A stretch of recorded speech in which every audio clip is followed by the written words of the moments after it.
Hello, good morning, everyone. Um, Welcome once again to our Saturday morning live talks, the series that we have started last year. And every week we have a guest that is presenting to us topics related to Spiritism, to our beautiful Spiritism. So today, as always, we are going to be starting inviting you all to join us in a prayer before we introduce the guest speaker for today. And we raise our thoughts, thinking about our celestial being, asking for blessings, protection, and guidance, that we may feel the love and light of our Master Jesus with us, and especially today protecting our dear friend Ruby that is going to be talking to us. May we be able to learn and to spread this knowledge to bring more peace in the world, more joy, more hope, especially in those times. Okay, so today we have with us Rudy de Souza. Rudy is a volunteer at Peace and Knowledge Spiritist Center of Orlando and volunteer in various humanitarian causes, bachelor in law from the University of Cuiabá, Brazil. And Rudy is going to present to us a talk related that is named Grieving with All My Heart. Rudy, Rudy, thank you so much for being here with us. Good morning. Welcome. How are you doing today? I'm doing very well. Thank you so much for having me. It is a pleasure being here. Great. So now I'm going to be leaving the screen and leaving you with Rudy. Thank you so much, Shusada. Hello, everyone. It is a pleasure being here. Like Shusada said, my name is Rudy de Souza. I live in Orlando. I am a member of Peace and Knowledge Spiritist Center. And today is a little different for me. I'm not really used to speaking to a computer. I usually, when I do speak, I speak to a live audience. So I think I'm going to be missing a little bit of that interaction, but we're going to have that towards the end. Today, we are going to be speaking about grief. And I know it is a hard topic. It's something that a lot of people are not comfortable talking about, right? It's something hard to experience as a person. It is hard to deal with somebody who is going through grief themselves.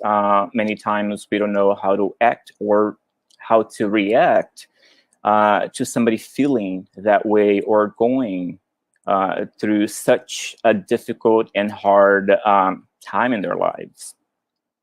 So we're going to talk about grieving with all of our hearts.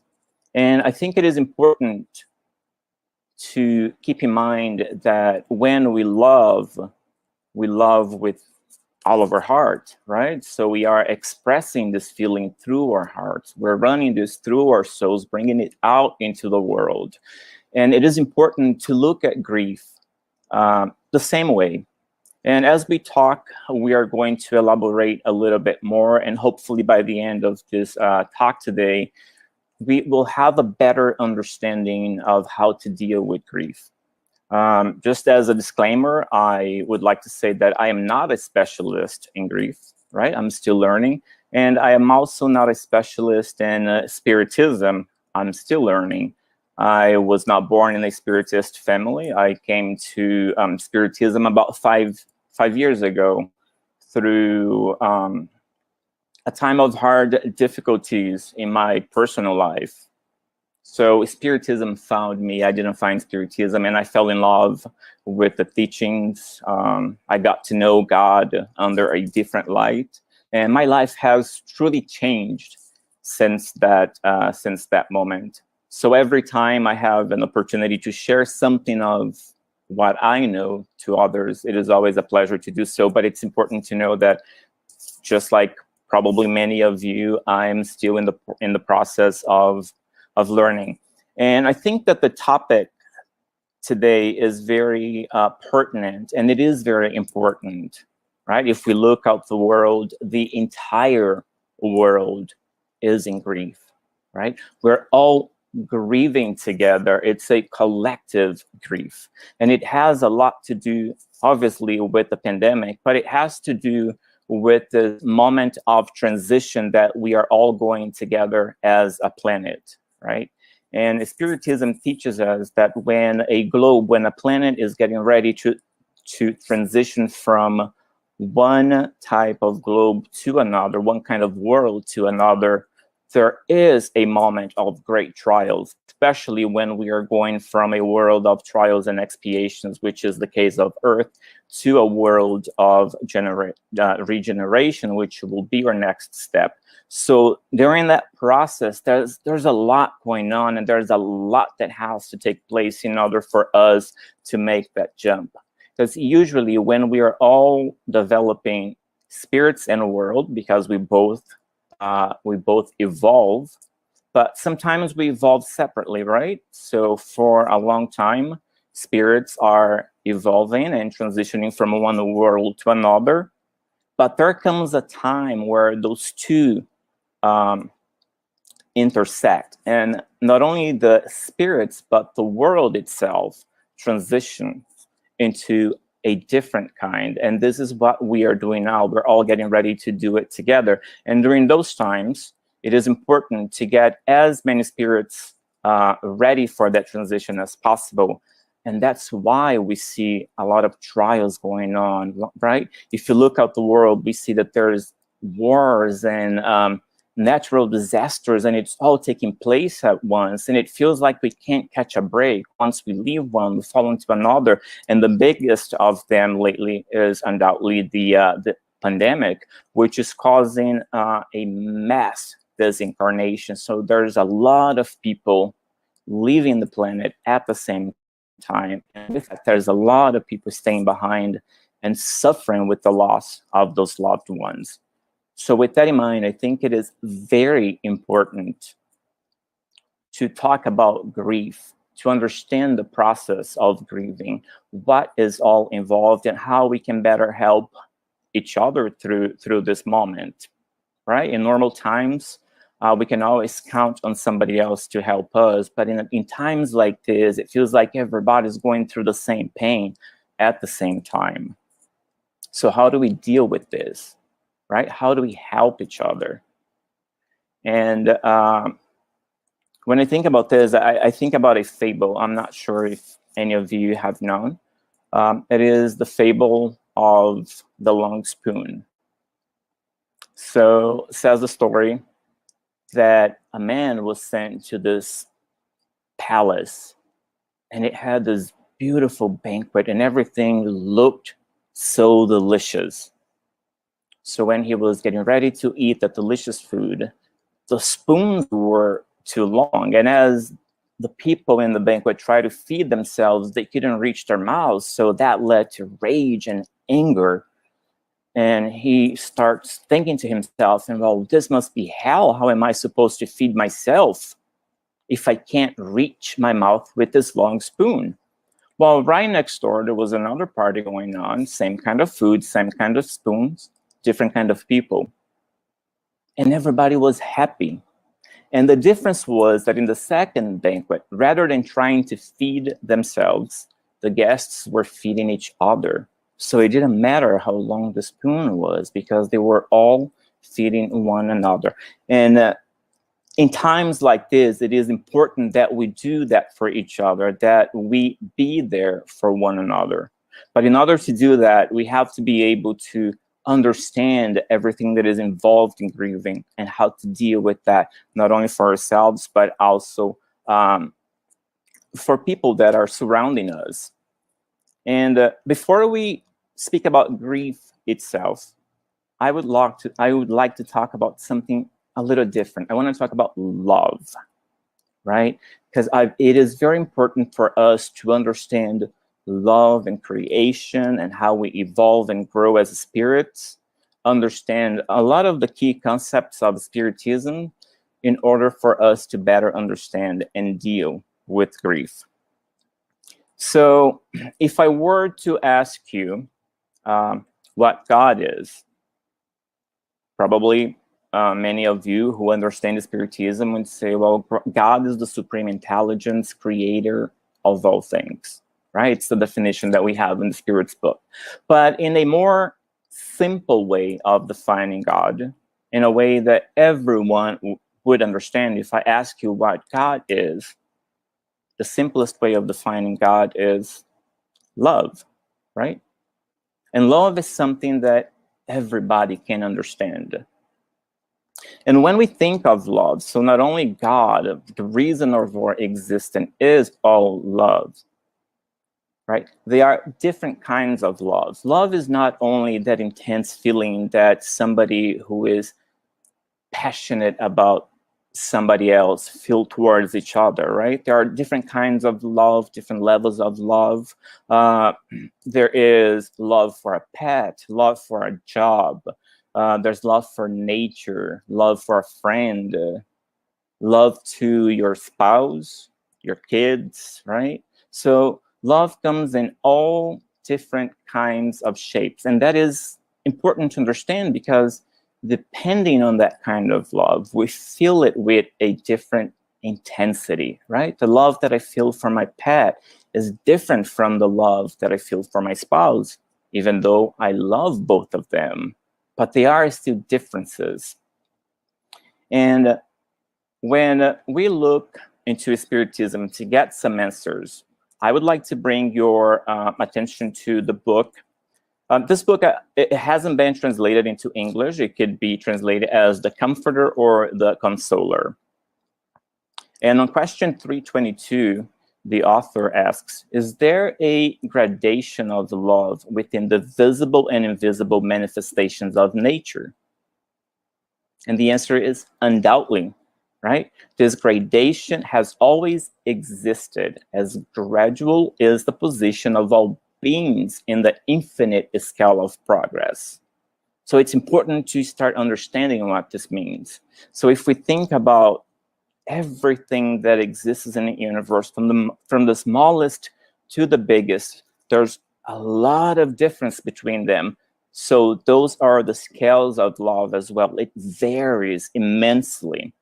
So in the expressions of animal life, we observe love in everything, in infinite gradations, from violence to tenderness, in the manifestations of the irrational. And then in humans, love presides over all their existential activities in family and society. So when we're talking about animals or the irrational, and we see the expression, love exists in everything, in all gradations, from violence to tenderness, it's hard to associate violence and love, right? So what we have to think is to look at it in a different way. So it's not saying that violence equals love, but it's saying that sometimes animals react in violent ways because of love. So one easy way to understand this is to think of a lioness, right? A lioness, when it has its cubs, it shows tender love, right? It cares for the cub, but it also has to feed it. And comes a time that that lioness is going to have to hunt. And that is the violence. And that happens why? Because in this case, it's doing for love of its cub. It has to teach it how to fend for themselves.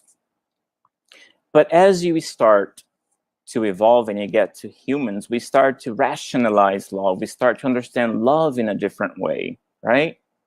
And if you look at all the ways that our society is formed and how we interact with others, with our community, everything can be linked to a certain level of love. And it's hard to think about this, but when we look at humans, sometimes we think that some of us behave like irrational animals, right? We do awful things in the name of love and faith, right? If we look out in the world, there are many, many wars that are done out of faith, out of love for God, but obviously it is a misplaced kind of love. It's the wrong understanding of what love really is. And when we look out in the universe, right, there's love in everything. And this is just a little excerpt of that answer because it gets into a lot more details. It says that you can see love from the smallest particles into the biggest ones. And when you think about that, so when we think about the formation of planets, the formation of solar systems, right? It's one tiny little particle being attracted to another one, being pulled into another one, which is exactly what love is, right? Love is this force that pulls us one to another. And we can see that even in the cosmic dust, when one little speck of dust starts to pull itself towards another one, and with time they start to grow and grow and grow, and before we know, there is a planet, there's a solar system, right, in front of galaxies, and we expand into clusters and we expand into the universe. So if you really think about this, the entire existence of the universe came out of the expression of love from God. So it's important to understand love so we can understand other things, because love is this strong force that enables us to do things, right? Paul wrote in the Bible in Corinthians 13:7, which Corinthians is a beautiful book, right? Especially Corinthians 13. But I just want to focus on a little piece of that. So love bears all things, believes all things, hopes all things, and endures all things. So when you look at this and you say, okay, so you're telling me the love bears all things and believes all things and hopes all things. So love is kind of naive, right? But it's completely the opposite, right? Love is strength. It's powerful. It enables us to do great things. And one easy way to understand this, the power of love and how it actually acts in our lives, think of a mother, right? They say that there is no pure manifestation of love on this planet, as the love of a mother for her sons, for her kids. And imagine that this mother has a child whom she loved very much, but grows up to not be such a good person and ends up behind bars. Well, that mother doesn't love that child any less just because he or she became a criminal. It might actually be the opposite. It might actually love that person even more because they need that extra boost, right? And that mother is able to bear that pain of seeing her child behind bars because of the love that she nourishes for him or her, right? She believes all things. She believes it's possible for her kid, for her child to change. And she hopes that time, and depending on her beliefs, that God will be able to break through that cover, to crack through everything that is hard, that is surrounding that person in order to get to their soul and transform them. But it is because of this love that this mother is able of enduring the pain of seeing their child that way. And this is just an example of what love can do. There is so much more, right? And I wanted to start with love because I think it's important to understand where this feeling comes from so we can better link it to grief. And interestingly enough, when I was invited to give this talk, I was going through grief myself. And my first reaction was to say, I can't do this, right? I just cannot do this. That what came to my mind immediately when I got the invitation. But right after that, I heard this voice saying, no, it's the opposite. You need this. You can do this. And I'm going to give a little backstory so you understand where I'm coming from. Back in March, I got a call from a friend, and she was frantic on the phone. I couldn't really understand what she was saying. She was crying so hard. So finally understood. She was telling me that 3 of her friends had been in a terrible accident, and one of them had disincarnated. And at first, I received that news with a lot of shock. Just could not believe she was telling me that our good friend had died, had left this world. And that was very hard for me to comprehend. So once that wave of shock dissipated, right, I was overtaken by this amount of feelings that I couldn't really understand. You know, I was feeling desperate, you know, I was crying, and I kept thinking to myself, the friend that I loved so much, I will no longer physically see her. I will no longer be able to share moments with her, right? We are not going to make any more memories together. We're not going to be there for each other. Whenever I was having a difficult time, if she was around me, I felt safe. I felt comforted. And in the way that we understand life, I was not going to have that anymore.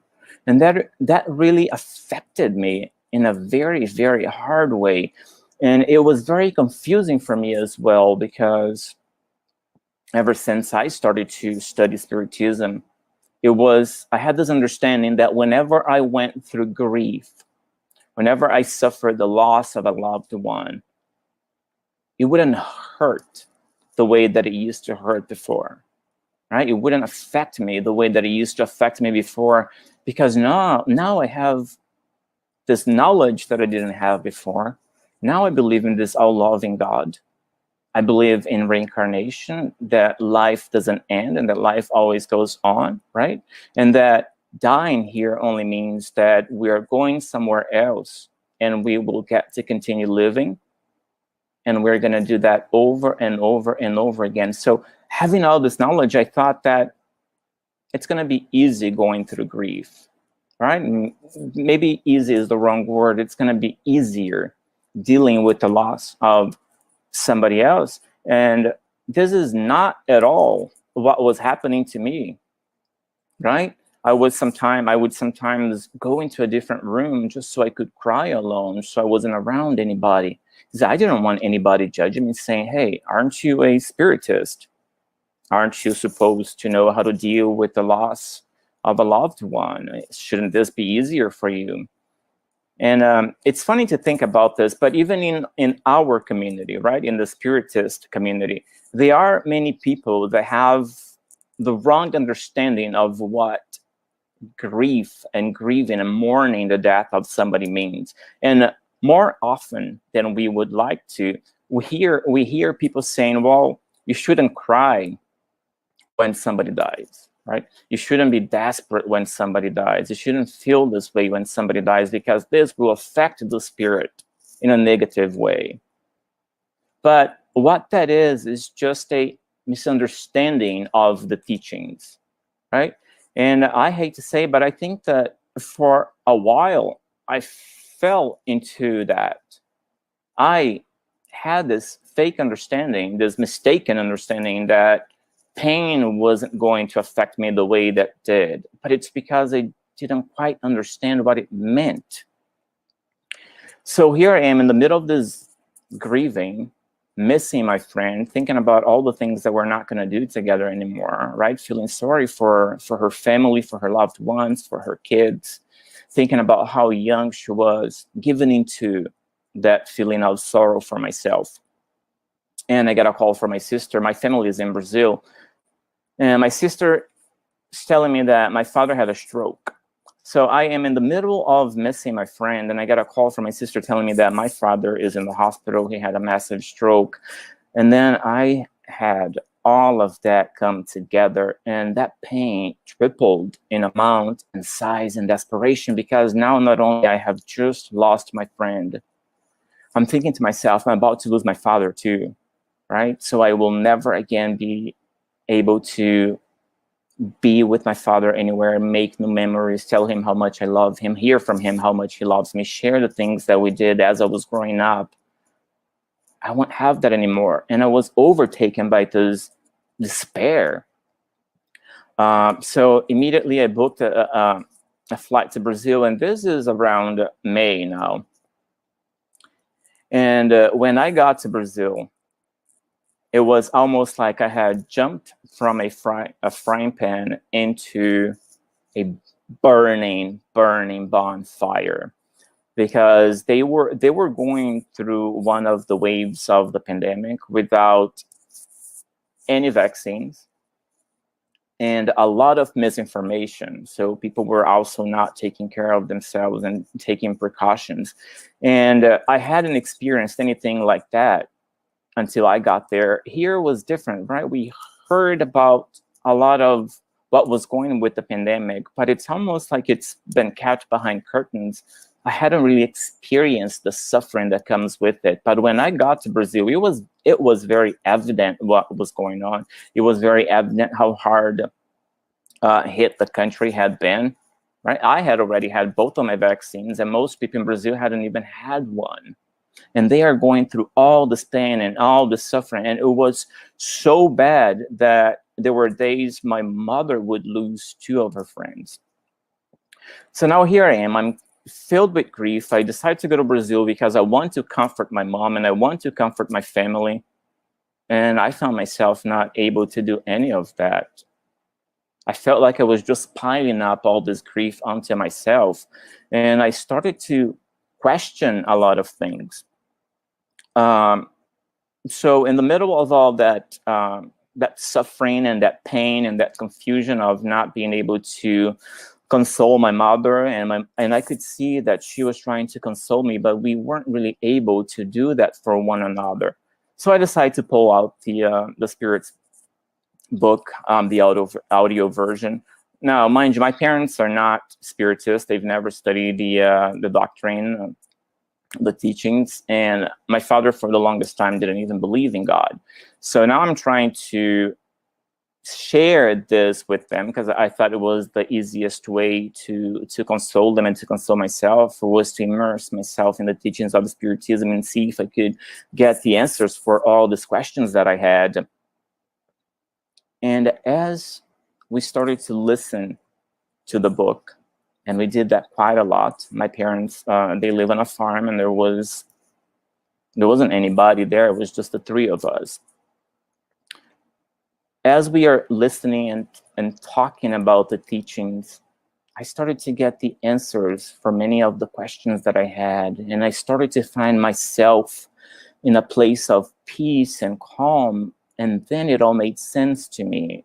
You know, the comfort that comes from the teachings of Spiritism, how we are able to find comfort and also able to console somebody else with the things and the knowledge that we have from the doctrine. And I was filled with gratitude. So I came from this place of a lot of pain and a lot of suffering and a lot of confusion to this place of gratitude and thankfulness. I was so grateful that I had the opportunity of sharing Spiritism with my parents. I was grateful of how well they received it, and above all, how much my father loved it. Somebody who never really believed in anything, right? For my father, nature was God. And once we closed our eyes to this life, that was it. And here, this man that was in a certain way faithless towards God just soaking up all of this and really interested in learning. So out of my biggest pain, I had one of my greatest joys, and that was given to me through Spiritism. And many of the questions that I had, right? So questions like, why does grief hurt so much? Or does everyone grieve? Do spirits grieve, right? Is there a right and a wrong way of grieving? How long should it last? And what should I say to a grieving person, right? What can we say to somebody who's going through this kind of pain? And what does Spiritism do for those who grieve, right? For somebody who's going through the pain of losing somebody. And it is important to, I would like to note something here too. Grief is not only related to the loss of somebody. We can grieve many different things. Just like love has a different spectrum, a large spectrum, so does grief. We can grieve the loss of a job. We can grieve the death of a pet. We can grieve the loss of our spouses when we get a divorce, right? So, and obviously we grieve the loss of people who are dear to us, whom we love very much, and this is the hardest type of grief. But it's important to understand that people go through different types of grief as well. But before we get into all of these questions, it's important for us to recall some of the key principles and teachings and concepts of Spiritism. And I think that by doing that, we'll be able to better understand how Spiritism helps us and how we can better deal and cope with the feeling of losing somebody that we love. Okay, so it is important for us to understand the key concepts of Spiritism, and I'm going to focus on two of them only because there are many. If we were to talk about this, we would spend years and years and years here, and we would not even make a dent. I've been studying Spiritism for 5 years, and I feel like I don't know anything. And I can say I don't know much. We need to understand why reincarnation is so important, right? What kind of world Earth is, and we talked about this a little bit about already. And especially, we have to have clear the three-folded nature of man in order to understand death and to understand grief. So the two concepts of Spiritism that I am looking for is the immortality of the soul and reincarnation. So when we think about the immortality of the soul, from the moment that we are created as a spirit, simple and ignorant, right? We will never die. We will live forever. So we will never stop existing. And that is very important to know. From the moment we are created by God through all eternity, we will never stop existing. And that is a great comfort to know that life is all there is, right? And why is reincarnation so important? So if we are already created immortal, if we are going to live forever, and we are created by this supreme being that is all love and all intelligence, why do we need reincarnation? Why is it important to go somewhere and experience life in matter, right, in the flesh? Well, reincarnation serves a great purpose because it teaches us, right? It gives us equality and equity so we can learn. It gives us the tools to learn for ourselves, right? So we can value things. So we truly understand what it means to be alive, what it means to have life. If we were created and given everything there is to know, what would the purpose of life be, right? I find this very interesting because I hear people all the time saying, well, what is the purpose of life? And that to me is very clear, right? The purpose of life, I never doubted what the purpose of life is. And that actually became clearer to me once I started to study Spiritism. And I'm not getting this from any book or any teachings, so this is something personal, right? So I'm sharing with you how I see the purpose of life. I think that the purpose of life is to love, to learn, to evolve, right? We are created to learn, to evolve, and to get to know creation itself. And that takes a long time, and that takes a lot of work, right? It takes all eternity to do it. So we never really stop learning and experiencing different facets of life in the matter, or life as a spirit. And it is through reincarnation that we learn how to relate to one another. We learn our virtues, and we learn how to rid ourselves of the vices that we have. And it is through living one life after the other that we start to add to us all the layers that we need to start developing as a spirit.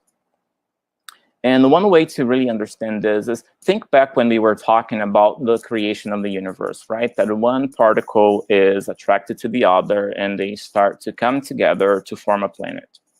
So imagine that the spirit works the same way. So we are created as a little speck, and we start to add speck and speck and speck after that to those layers. So let's imagine that each one of those little specks is a life that we live, right? And every time that we add a little bit to us, we start to grow.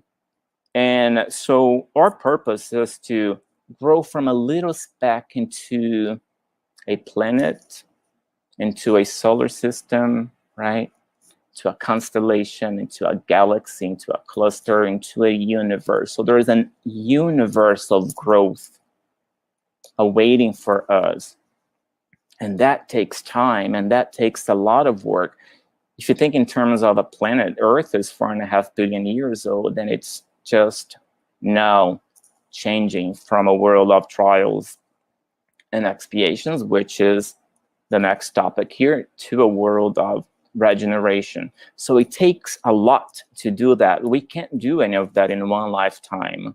It takes one lifetime after another. So reincarnation serves that purpose, right? It teaches us all the virtues that we have to learn. It teaches us how to be appreciative of the things that we are given and the opportunities that we have. Teach us compassion and love for one another, and love for ourselves as well. So what kind of world is Earth? Well, right now, Earth is a world of trials and expiations, right? And what does that really mean to say that Earth is a world of trials and expiations? It means that on this planet, there is a lot of suffering, and there is a lot of pain. So there's nobody on this planet that has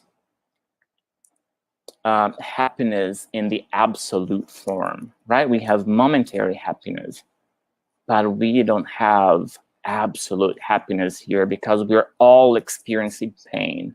We're all going through suffering. We're all experiencing hardships. And that happens because that is one way that we learn as spirits, as beings evolving, right? There are 3 simple ways, if we were to break it down in a very simple way of explain learning. We can learn by love, we can learn by pain, or we can learn by suffering. So love is when we are presented with something and we embrace that, and we don't give any pushbacks, and we learn from it out of our goodwill, right? We accept, and we embrace it, and we move along with it. Well, when we put a lot of resistance into something, then we are gifted with pain, right? Pain can be a gift. It's not punishment. God doesn't punish. God only loves, right? So the pain that we experience in our lives, the suffering that we experience in our lives, it's not punishment for what we've done. No, it's because we had the opportunity to learn and we didn't, that we have to go through that stage of teaching, kind of like a child who is ill, right? If the child has a cold and the parent is trying to give them the medicine, but the child is refusing and the parent has to force that into the child, it's not doing that just so that the child can experience the bitterness in the medicine. That is not the purpose. It's the opposite. It's giving the child that bitterness so the child can be better. So it's giving life into the child. And it's the same way with pain. Pain works as medicine for our souls. When we resist growth, we are given challenges, and it is through those challenges that we are able to evolve.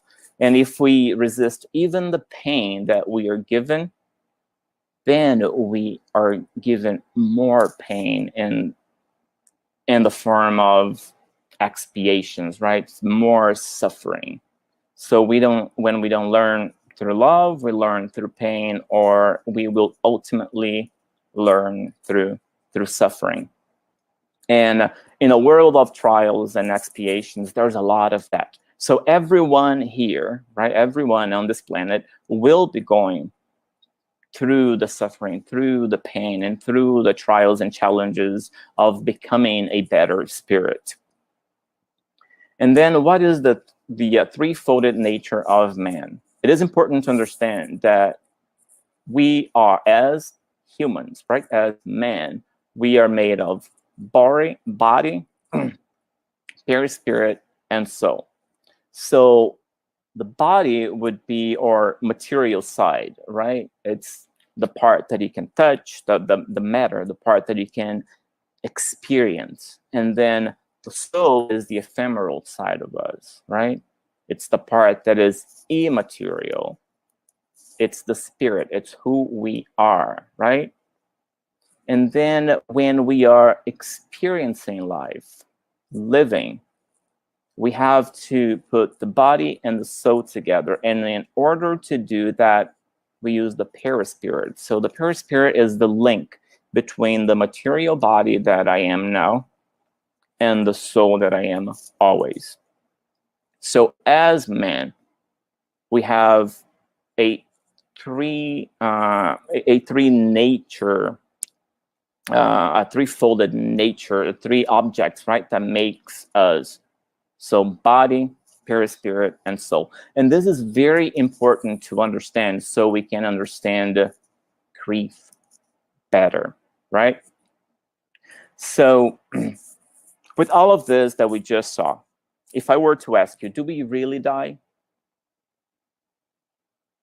Right, it's something to think about then. Do we really die? Well, if we have been studying Spiritism, and if we are a Spiritist, our first instinct is to say, no, we don't die, right? We live forever. We are immortal. If I were to be asking this question to somebody who doesn't have any kind of religious beliefs, that person would say, yes, we die. Once we die, that's it. But what we really have to understand is that the answer is a little more complicated than that, right? Because the answer is yes and no. Yes, we die, right? And yes, we live forever. So no, this is not the end. And when we look at the threefolded nature of man, that becomes very clear. So we know that we have a material side and we are a spirit. Well, the material side will die. So that will come to an end. And when we grieve, that's what we're grieving, right? We're grieving the person. We're grieving the body. We're grieving the experience that we had. So I, spirit, live forever. I will never stop existing. But the person that is talking to you today, so Rudy, the person I am now, this person has an end. This person will die. So this body will one day stop to exist, right? So the stories that I lived, the people who I related to, the places that I've visited, and the life that I built.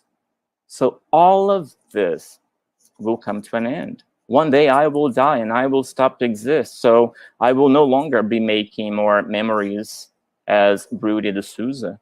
I will no longer be looking at the world the way that I look at the world now, right? So this will certainly end. And when we grieve, that's what we're grieving.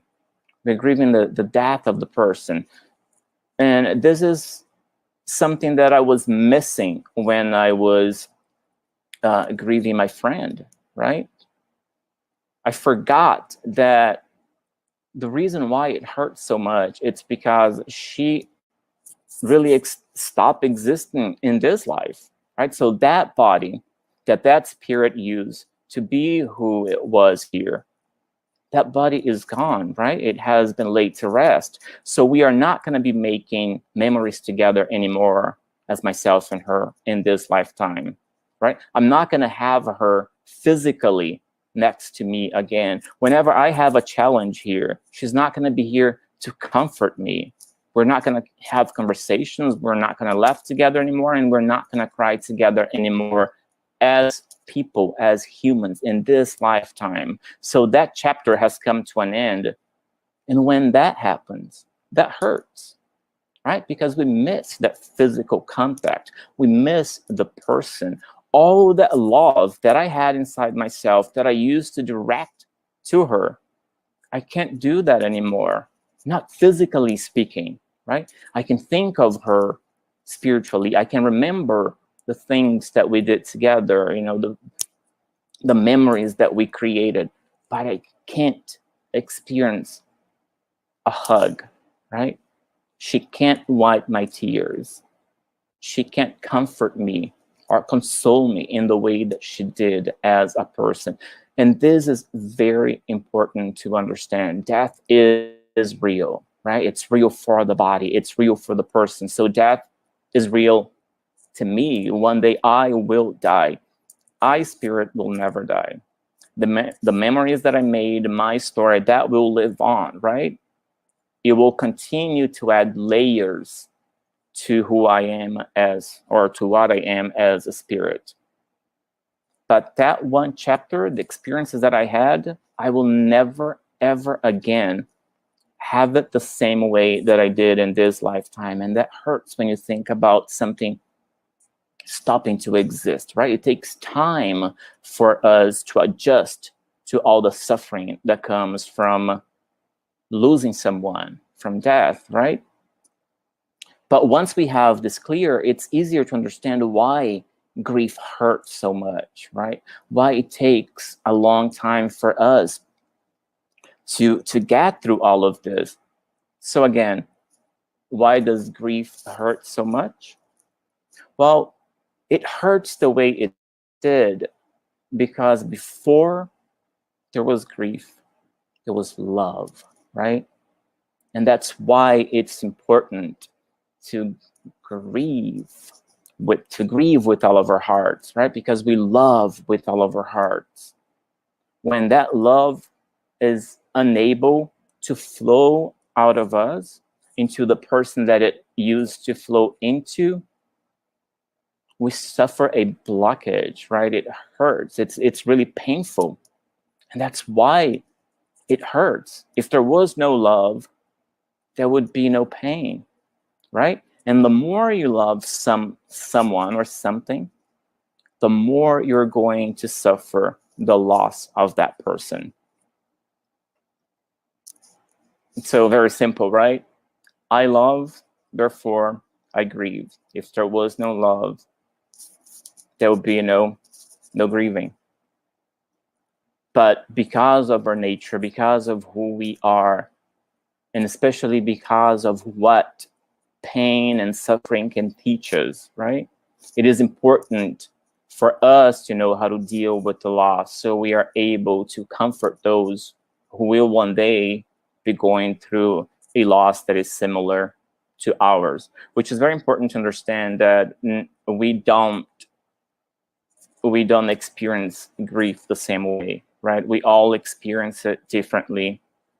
And it is very important to know that somebody going through a process of grieving someone or something, for that person, that pain, that loss is the worst thing there is in the world, right? Because we're not experiencing it through their eyes, we don't see it that way, but it's important for us to understand that for the person suffering the loss of a loved one, the loss of a child, the loss of a parent, of a friend, that pain they're suffering at that moment, it is the worst pain there is in the world. And we have to be able to understand that, so we are better capable of comforting and consoling someone who is in need of that. Now, does everyone grieve? We kind of already answered this question, right? We are in a world of trials and expiations. Pain is very, very real here. Suffering is very real here. So if we are experiencing life on earth, we all grieve, all of us, right? So nobody will go through this planet, through a lifetime on this planet without experiencing grief. And if you look at the Spirit's book, right, for another answer, we find on question 934, so Allan Kardec asks, is the loss of those who are dear to us a legitimate source of sorrow, as this is both irreparable and independent of our will?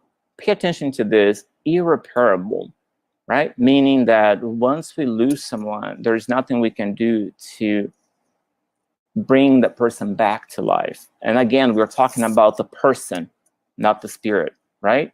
So we're talking about Rudy, not I, as what I really am, right? A being of creation that is meant to live forever. So the answer that Allan Kardec gets is, this cause of sorrow from which neither the rich nor the poor are safe is either a trial or atonement. Neither the rich nor the poor are safe. This is very important because it's telling us that everyone, independently of who you are, your social status, your race, where you grew up, where you're from, what you've done, good or bad, everybody will experience grief.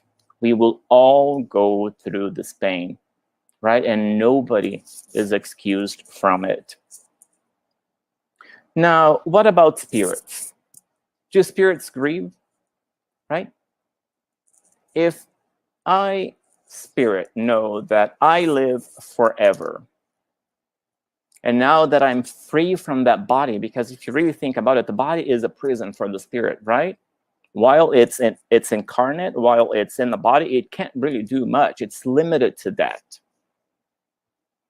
So it should be a moment of happiness to finally free ourselves from matter and be able to go wherever we want and be errant spirits again, right? Meaning travel free through the universe. So do they grieve? Yes, they do. They also experience grief. Yeah? And why is that? It's kind of for the same reasons that we go through. So on one hand, as a spirits, we're happy to be back to the place we're meant to be. But we just shared a life with many other spirits in the flesh, right? And we made memories and we had families. And many times when a spirit leaves the incarnate life, it grieves for the pain that the people whom they loved are feeling, right? The ones who are left behind. So a father living this life will, as a spirit disincarnating, will grieve the kids that are left behind, right? The friends that are left behind, the memories that it made. So it knows that none of that will happen again. And that it is hard. It's hard to say goodbye. So it happens on both sides, on the material world and also as a spirit. And there's a very interesting book. I actually, it's one of my favorite books. I have read it many times. Unfortunately, it has not been translated into English, or at least I have not been able to find it in English. It's called Letters from a Dead Woman. And it was written in 1935. It was psychographed by Maria João de Deus. And it was psychographed by Chico Xavier and dictated by Maria João de Deus. So Chico Xavier, for those who don't know, was the biggest medium Brazil has had, and one of the biggest mediums in the world, right? He is responsible for bringing Spiritism to many, many, many countries. Wrote over 400 books, and has blessed us with a lot of teachings. So after his mother disincarnated, she dictated a book through him, which is Letters from a Dead Woman. And in that book, she talks about the pain of leaving this world. She talks about the pain of disincarnating, finding herself in a spirit, and not being able to comfort and console her friends, right? She talks about feeling all the love that everybody was expressing to her during the services of her funeral. She talks about the experience of being on the other side, but above all, she talks about how difficult it was for her to leave her loved ones behind, especially her smaller children. When she died, Chico Xavier was 5 years old, so she had very, very small kids, little ones that she left behind, right, with her husband to take care of 9 kids. So it was very hard for her. And she said that at first she experienced a lot of sadness and a lot of pain, and she was unable to see all the other things that were going on around her. So as she gets through the book, she explains that now that she had spent some time in the spirit world, she knows that during all of those times, there was never a moment that she didn't have divine providence, that she didn't have a group of spirits taking care of her and offering her comfort and offering her love and assistance. But because she was so deep into her own grief for having left her family and her loved ones behind, she was unable to see all the goodness that was around her, all the love that was all around her. And one of the most beautiful moments is the moment that she describes feeling the presence of somebody in the place where she was and not really being able to see who was there until she heard a voice that was very familiar to her. And when she turned around, she saw her mother materializing to herself. So the spirit that had been her mother on this planet came to her, right? And she describes the joy of seeing that, of being around that. And so she says that her mother looked at her and said, "Come, Maria, come to my arms and rest your spirit. Let me wipe your tears and bring you peace and bring you comfort." Right? Imagine what a beautiful moment that must have been, right? And we are all going to go through that one day. We're all going to experience the joy of leaving this body, going to the other side, and being welcomed by those who loved us and who were part of many of our stories here. But that doesn't mean that goes without pain, right? But we have to work through that pain. And the same way that it happened to her in the spiritual world, it happens to us here. Sometimes we are so immersed in our grief and in our pain that we are not able to see all the good that is happening around us, right? All the gifts that come from that pain.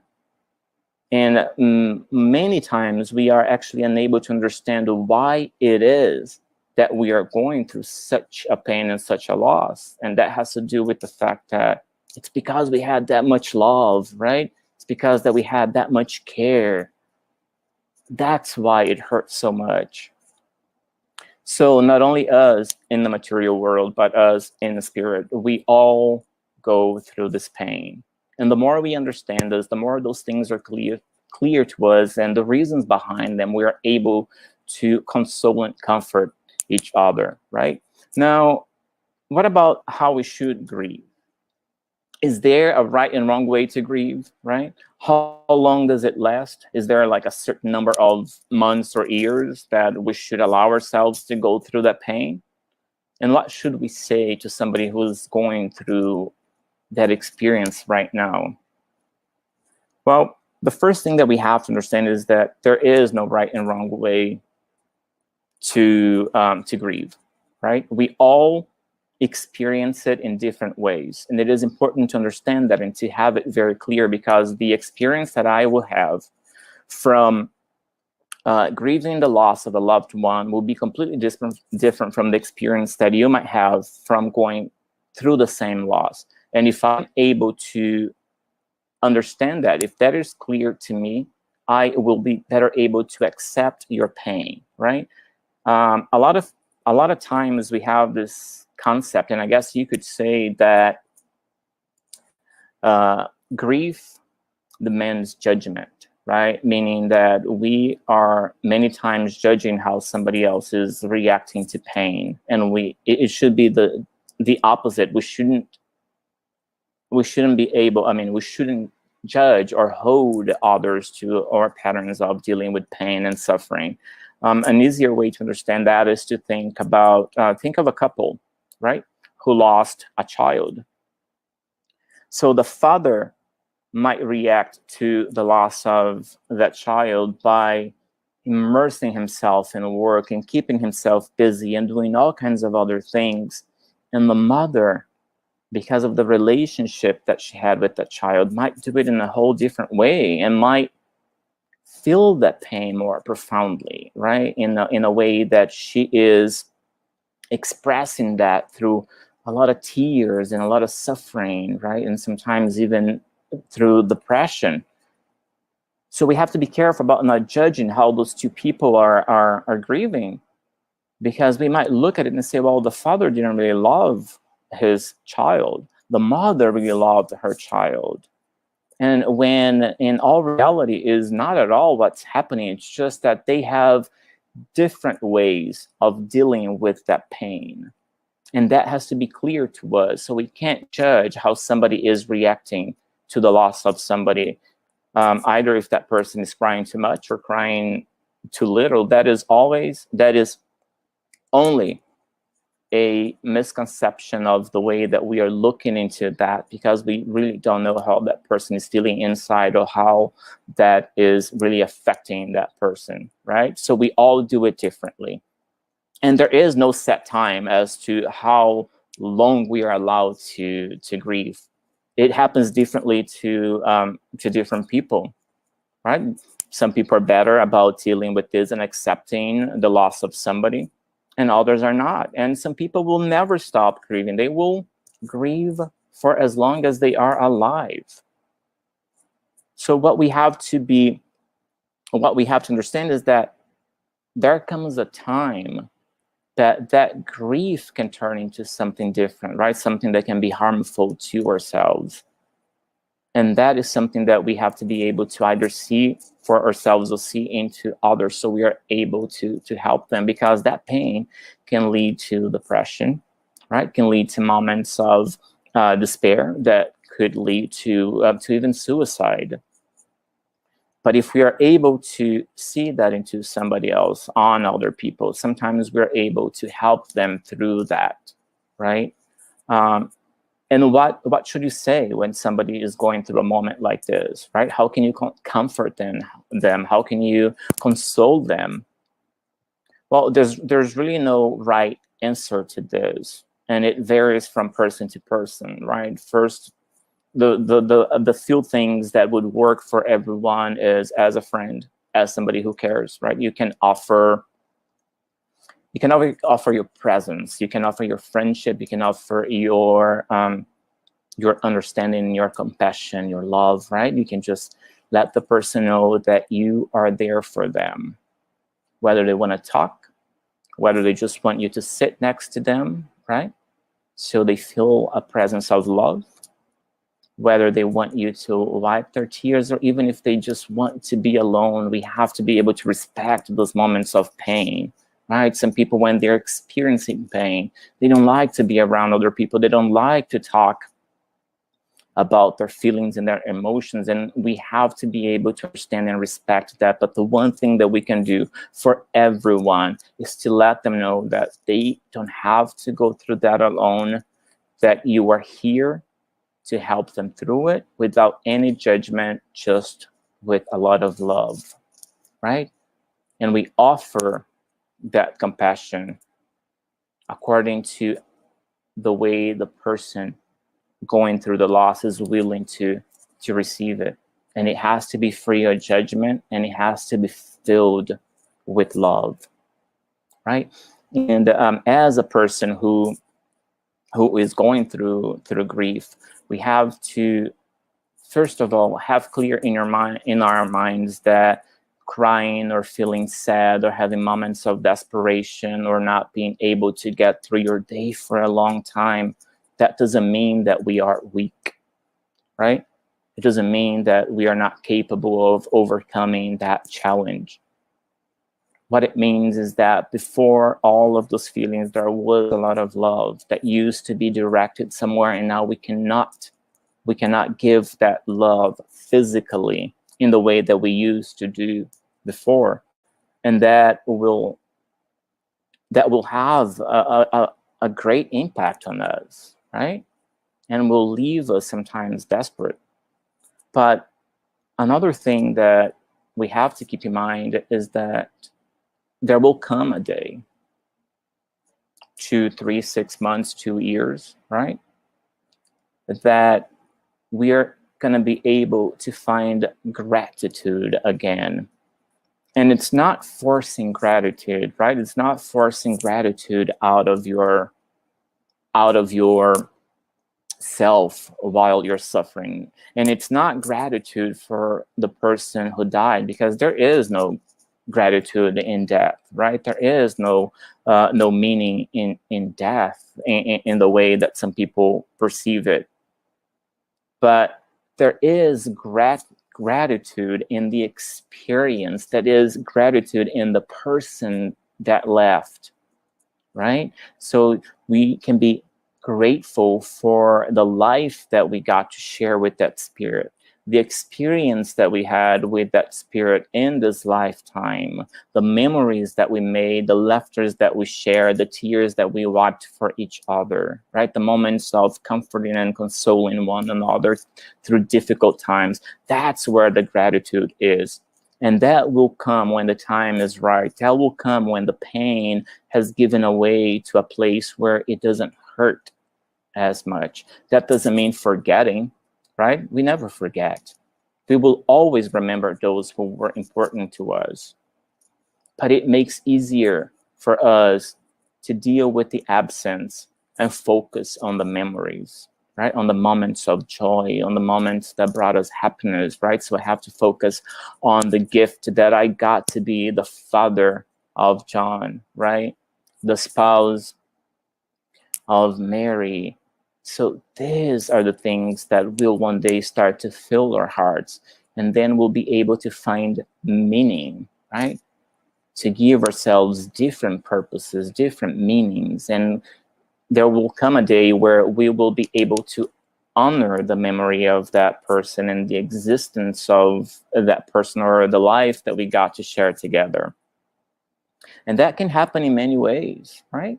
How many charities are born out of pain? How much good is done in the world, right? Out of the death of somebody. Because it comes a time where all that love that he used to direct and to funnel into that spirit, into that person, you can't physically do it anymore, but it has to go somewhere, right? So what we do is, in order to honor them, to remember them, to cherish them, we channel that love out into the world, and we do great things for many people, right? If we look out and see all the charity warriors out there, all the people doing good and fighting for a cause, many of them, behind that act of kindness, behind that work they are doing, there is a story of pain, there is a story of suffering, but they were able to allow themselves to feel that grief with all of their hearts, right? Up to the moment where they were now able to channel that love out into the world. And they're able now to make a difference in the memory of those whom they loved. So blessed are they who weep, for they shall be comforted, right? It's what we talked about. When we experience pain, when we live through pain, not only we are blessed with those who can comfort us, right? But we are also better able to comfort those who need us. And in a moment like today, in the world that we're living today, we have to be able to do it for each other, right? We have to be able to comfort one another. So as I am dealing with my pain, I sometimes am able to help those who are dealing with their own pains. So we have to think of the story that we talked about in the beginning, right? The story of the long spoons. Sometimes we can't feed ourselves, but we can feed each other. And this is what we do for those who are grieving around us, right? We have to share some of ourselves with them, give them understanding, give them love, and give them space, right? Give them space to be able to work through their pain and through their suffering. And most of the times, the best thing we can do is to be present for them, right? And not to force anything, and to accept their pain and their grief in the way that they are able to express it into the world. But what about Spiritism, right? So what does Spiritism do for those who grieve? Well, it does everything we talked about, right? It gives us comfort, it gives us meaning, it teaches us how to be there for somebody and what to expect. And it allows us to understand that life doesn't actually end, but that yes, there is pain. The pain comes from the material experience that we have now, right? The little grain of sand that we are adding to ourselves that will one day help us to become the universe that is within us. So Spiritism, in a few words, right? It softens the bitterness of life's sorrows, and it calms the soul's desperation and agitation. And if there's one thing that we can all take out of this lecture today, this moment that you guys allowed me to share this experience with you, is that love is the one feeling, love is the one thing, right, that can break all barriers of existence, right? That can shatter all separations between death and life. It is through love that we are all connected to one another for all eternity. So love each other, love the world, love their lives, but allow yourself to also grieve with all your hearts. I hope you have enjoyed the talk today. It's been a pleasure being here. You have a wonderful weekend. Oh, thank you so much, Rudy. That it was really important for the times we have been living. And although we know that loss and pain in this sense has always been present in the world, nowadays in a more collective way, we are all feeling this so much, and even the energy of the pain and burdens that each and everyone have to go through. We have one person that was actually following us today here, Paula. She mentioned about the passing of her husband and how hard it was for her to cope at the beginning, and now thankfully she has the understanding of spiritism, and she's capable of feeling the presence of her husband next to her, of even receiving some communication from him, which is actually great. And so thank you so much for sharing your own pain with us. Like you said, we cannot look around and believe that there is someone that is not going through something. And there are so many different types of laws that we all can be experiencing in this moment, that can be as important as well, and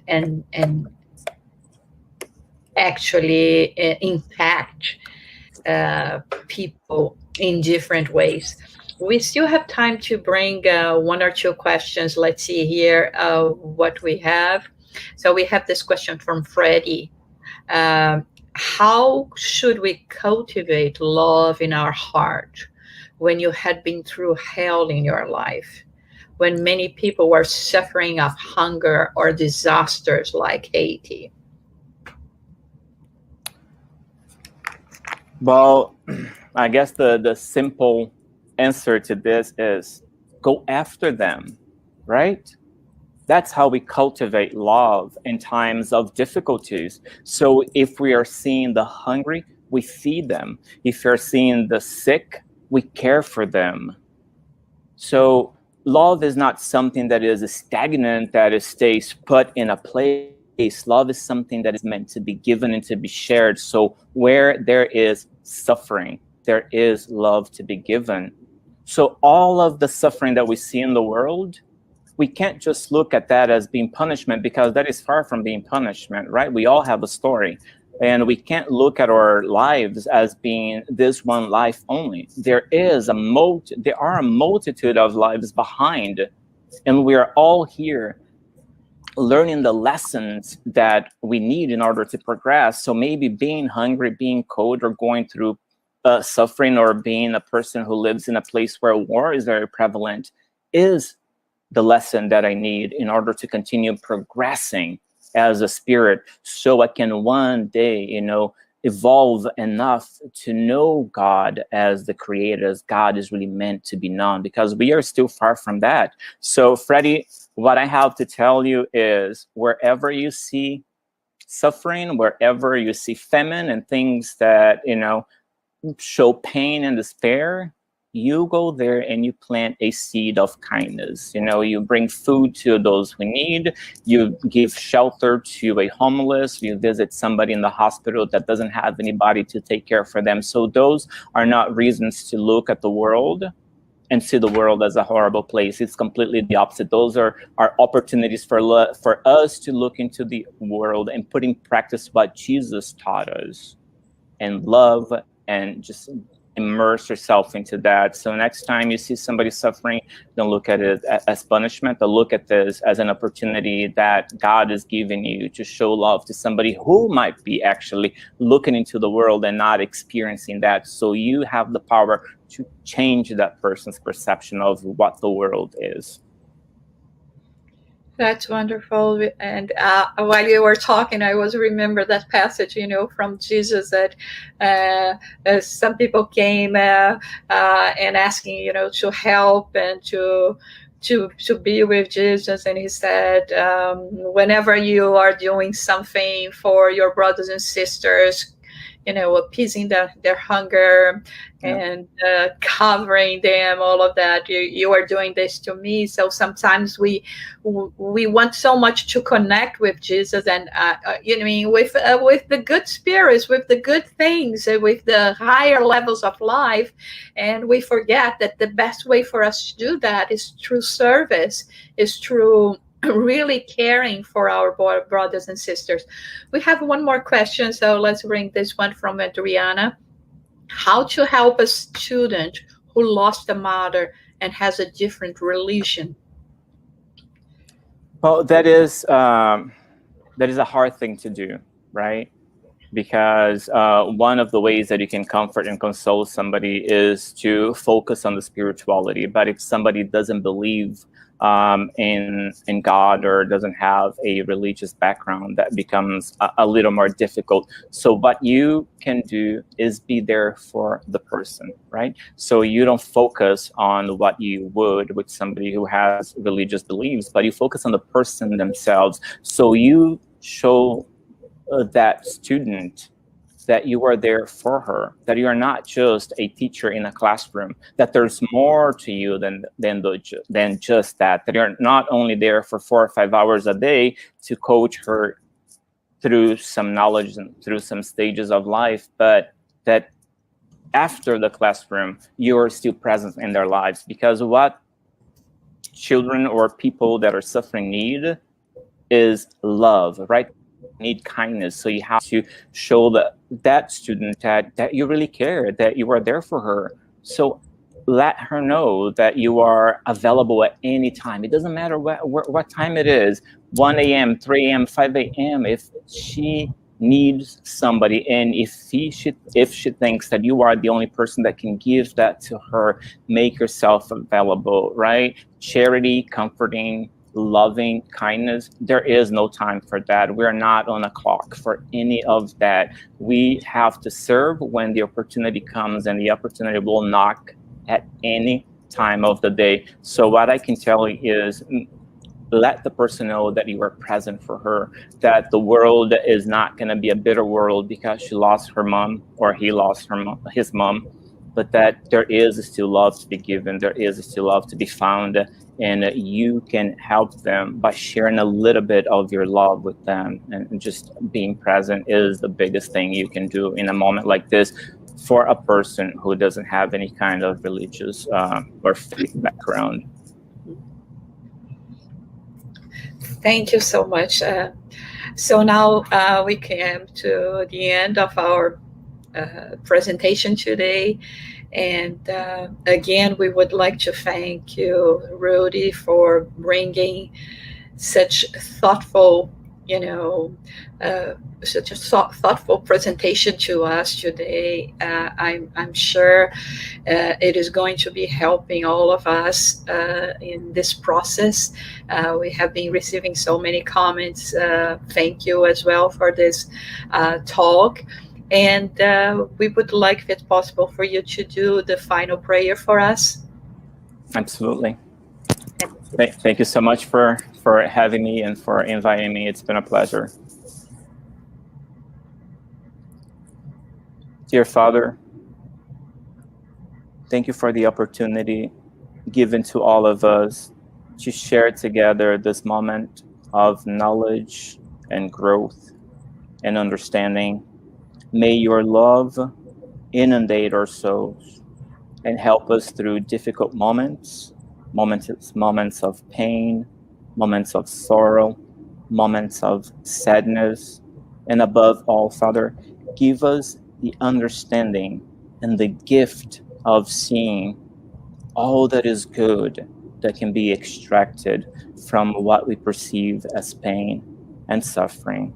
May we be able to pour out of our hearts love into the universe, and together walk to a better day. Please bless all of us here and all of our loved ones, and pour your loving and healing through our world that is now going through a moment of transition, but that will lead to a much more beautiful and better tomorrow. And so be it. So thank you everyone for being with us. Remember that next week we will continue with our program, and we will have our dear friend host of these presentations as well with us. That is Glaucio Pessoa. He's going to be talking about spiritual music. So it's going to be a very interesting topic for us all. So thank you again, and see you next week.